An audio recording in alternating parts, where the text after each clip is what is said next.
Hello, wonderful people. Thank you, and welcome back to another episode of Healing in Hindsight, Season 1, Episode 2. I'm really excited to dive in and share some insights as we learn and grow together. And so, in this first season, we're going to start with the basics, and I mean the very basics. I'm going to share some key things just to better understand diabetes, stats, symptoms, and then, of course, my personal experience with all of it. So, my goal in this episode is for you to walk away with a better understanding of what you're dealing with. The more that you know and understand what to look for, the better prepared you'll be. And hey, maybe you decide on your next doctor's visit, if you're not sure if you're a diabetic, you'll visit and get some more clarity. So we're going to discuss what type 2 diabetes is, some insights and stats on how people and how many people are affected, and what to look out for if you're not sure if you may be a diabetic or not. So with that said, let's dive in.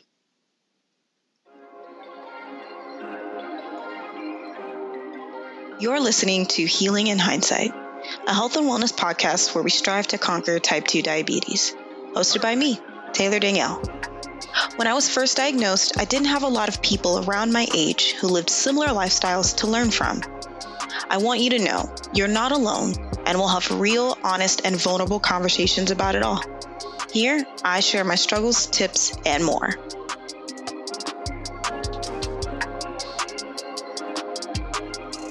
Okay, so what is type 2 diabetes exactly?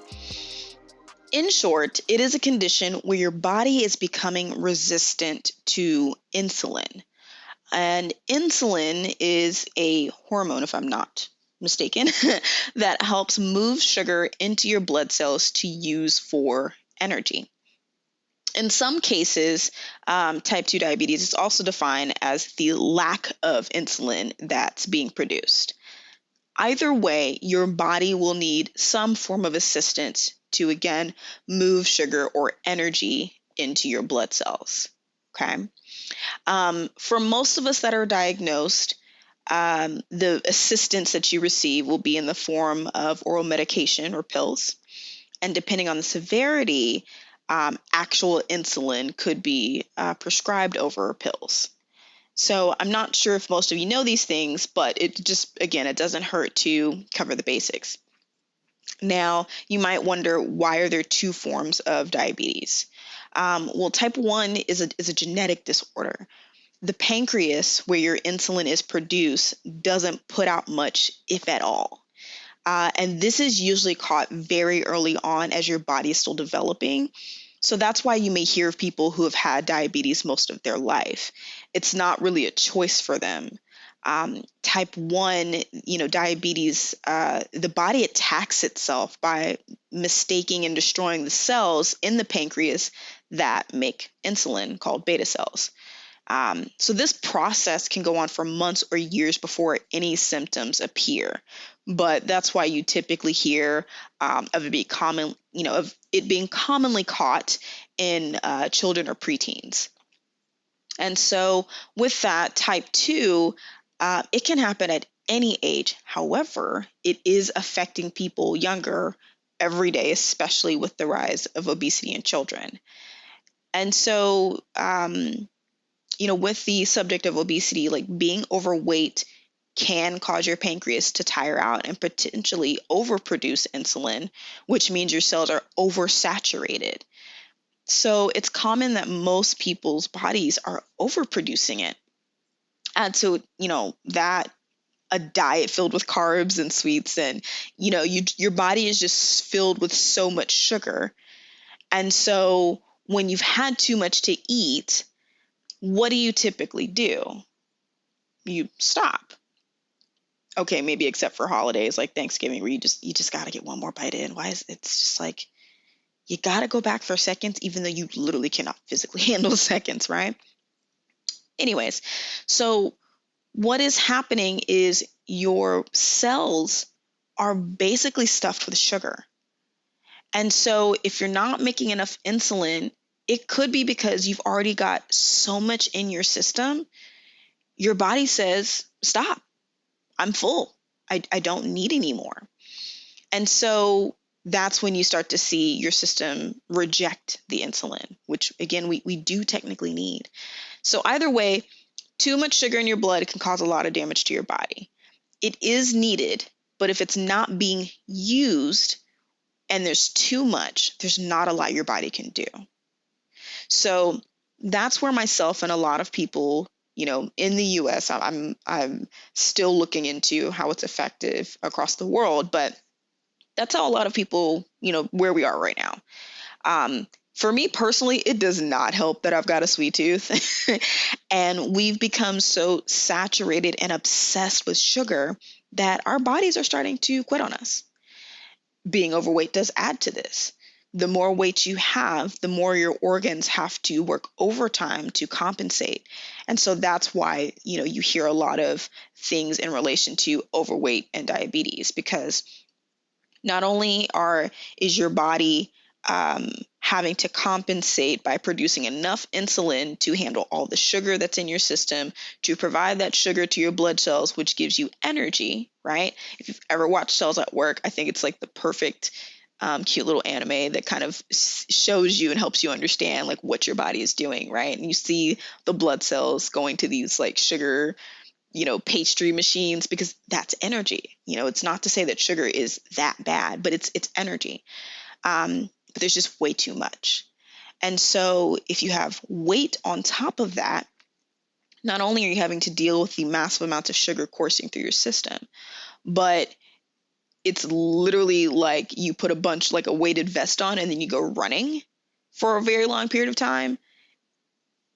At least for me, it don't take long, y'all. I'm not a great runner, but it doesn't take long for you to start to feel very, very bogged down. And so you're having to push a little bit more in order to finish your workout or whatever.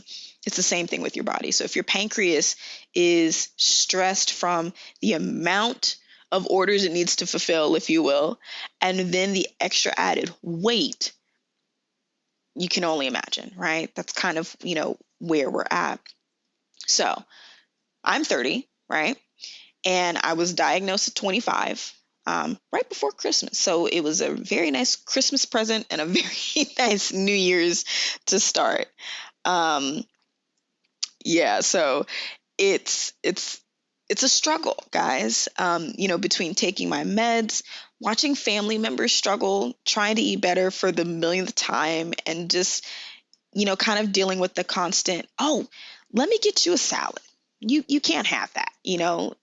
That shit just kind of makes you like, I've had it, And so, yeah, I miss being able to eat what I want, but I'm pretty sure in my early college years, I was burning off the sugar just as quickly as I ate it.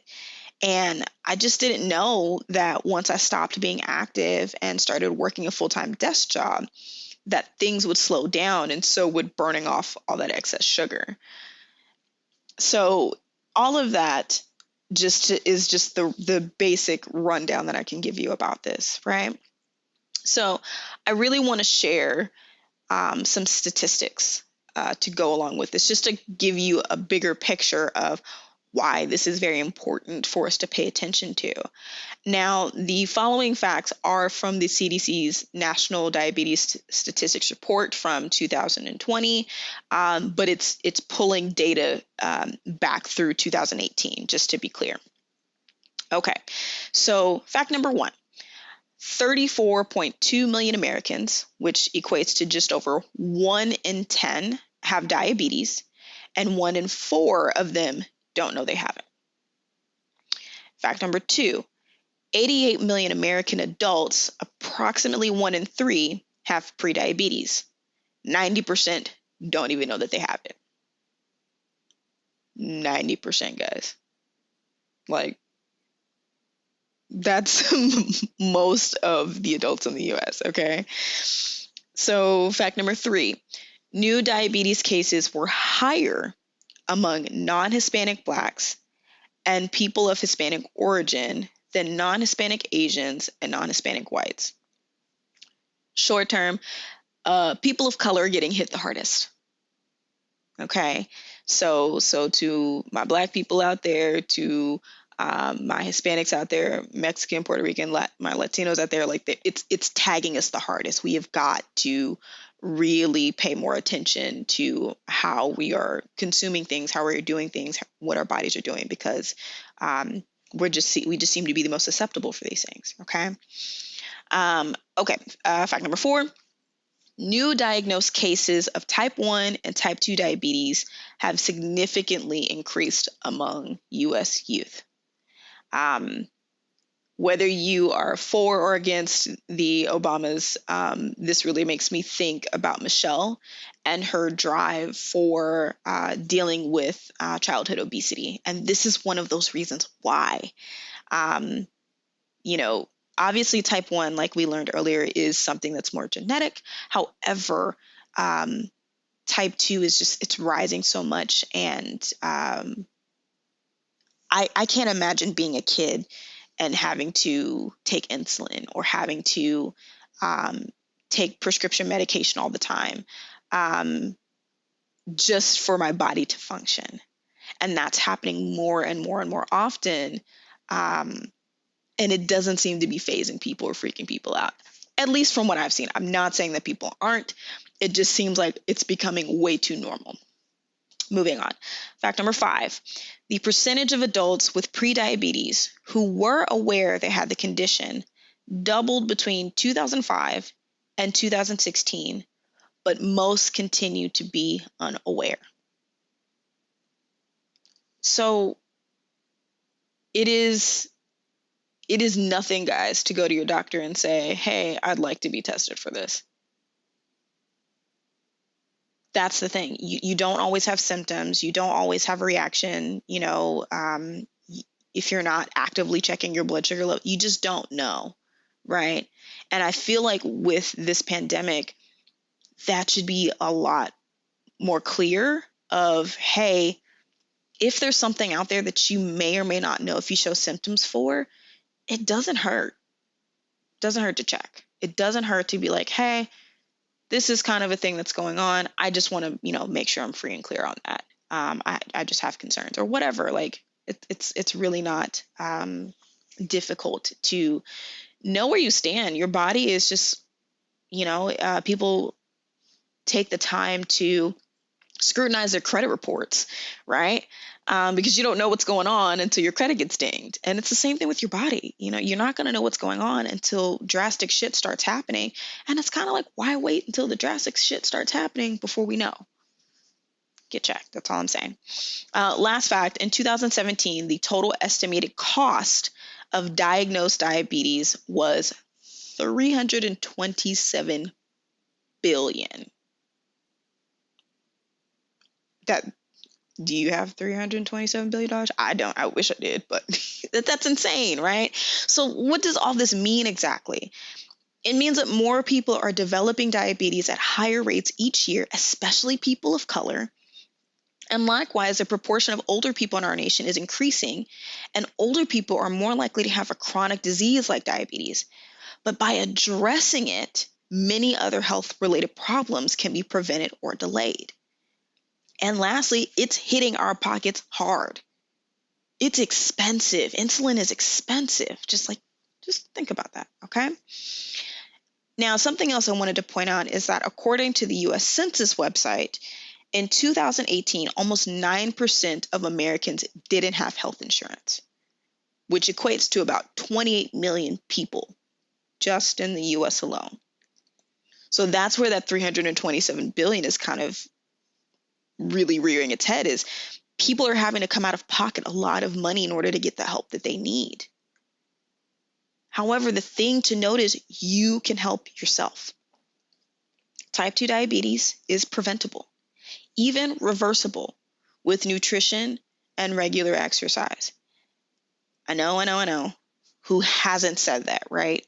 It's just the truth, guys.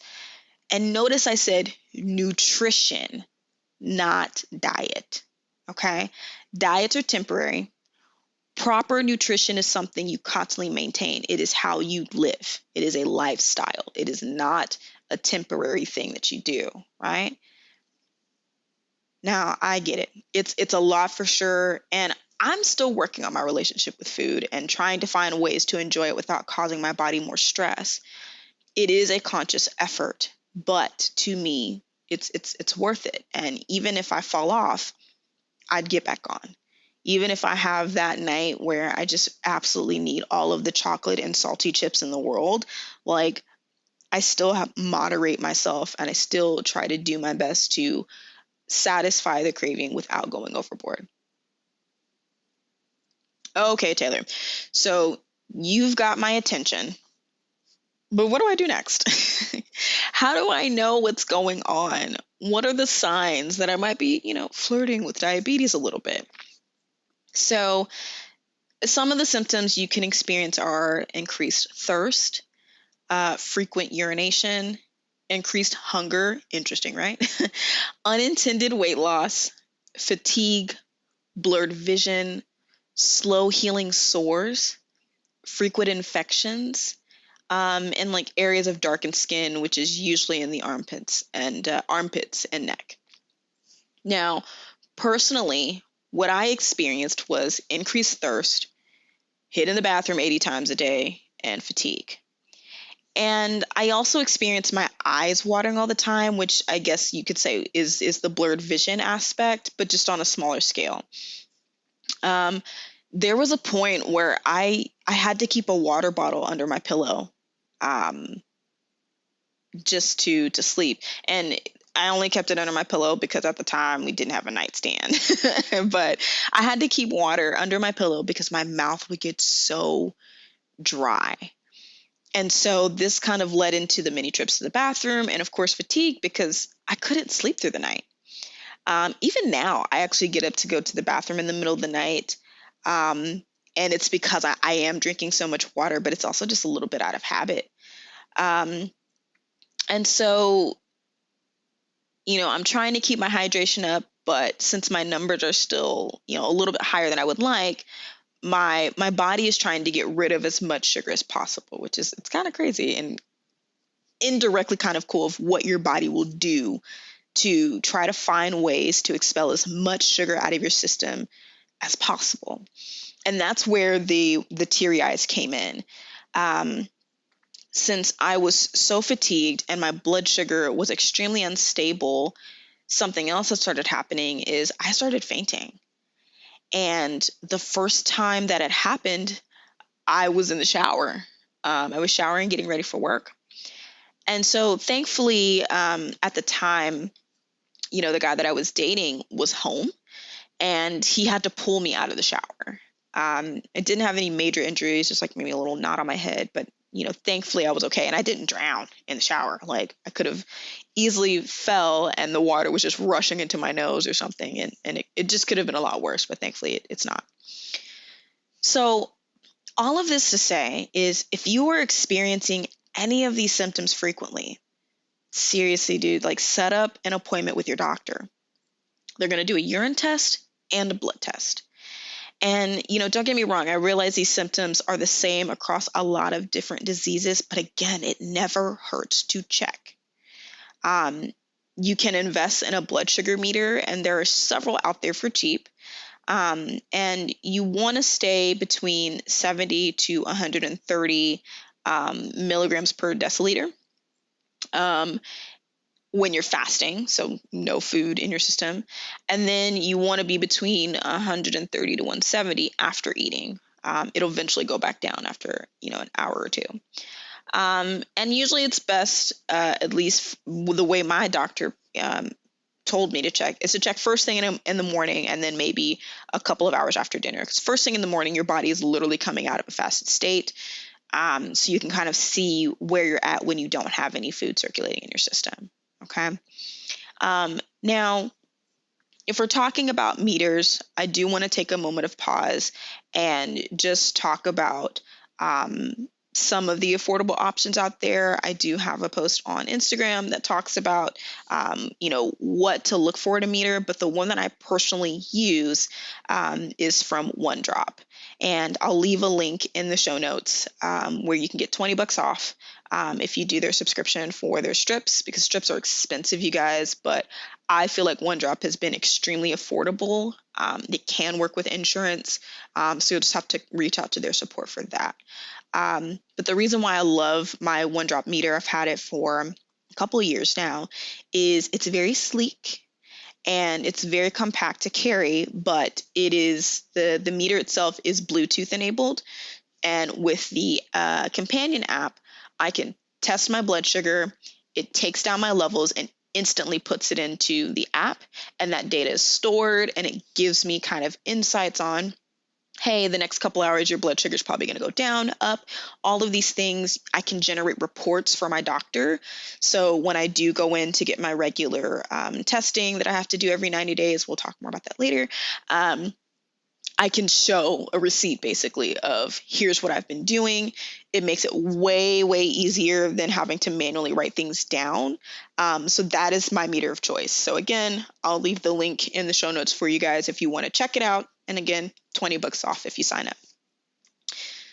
So I will leave you with this. Type 2 diabetes is a known silent killer, guys. Some people don't have symptoms. Sound familiar? If you have a family history of it, get checked. If you are experiencing symptoms, get checked. If you're not sure and you just want to know for peace of mind, you know what I'm going to say, right? Get checked. Knowing is key for getting ahead and turning things around, okay? Knowing what diabetes is, the differences between type 1 versus type 2, and what symptoms to keep watch for is a good foundation for how to adjust your lifestyle for preventative measures. For myself, I'm doing what I can to bring myself to a place where I can manage it holistically without medication someday.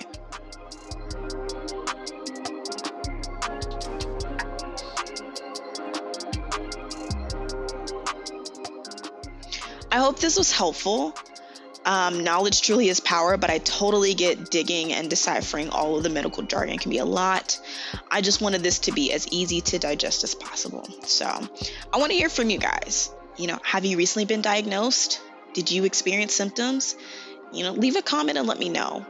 Be sure to subscribe on your preferred listening platform so you can listen to the full season and be updated when new episodes are available. And again, if you've got a minute, I'd love if you could leave a review on iTunes so more people from our community can tune in too. And of course, be honest. I want to know how I can continue to provide meaningful content to you. You can also follow me on Instagram at Healing in Hindsight for updates. And of course, show notes and other episodes are available on my website at healinginhindsight.com. Thank you for being here, guys, and I hope you have a great rest of your day.